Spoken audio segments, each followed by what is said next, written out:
To many in Russia's Dagestan Republic, the Islamic State is a land of freedom where devout Muslims can live according to the laws of Islam without facing persecution from police. The family of Rashid Magomedov thought he was going to Egypt to study the Quran. Within 6 months, they received word that he had been killed in Syria. I said to him, "Where are you going, Rashid? Why do you need this? Build a house, work, I'll give you work."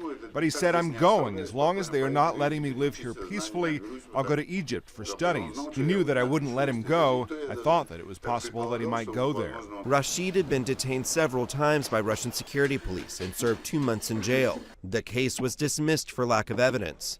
Later, police found cartridges and a grenade during a raid. His father claims they were placed there by investigators. And they left the room and asked to bring witnesses.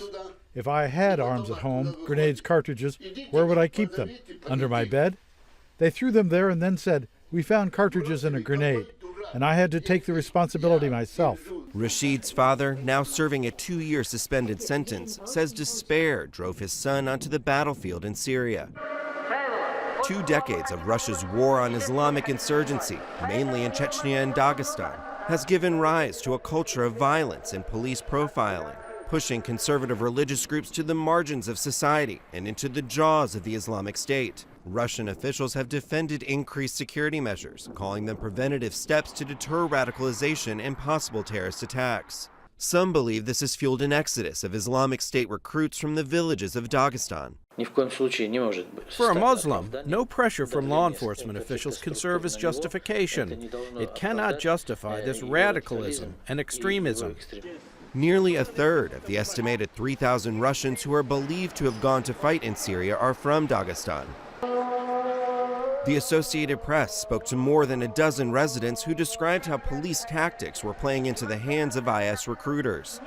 Police recently rounded up congregants from the main Salafi mosque in Dagestan's capital, some claiming they were fingerprinted and asked to give blood samples. They say those who come here are Wahhabis and extremists, but in fact no one here calls for violence or extremism. If there are grounds for this, then let them produce these grounds. Some in Dagestan believe that security agencies not only fail to stop local men from going off to Syria, but often encourage them.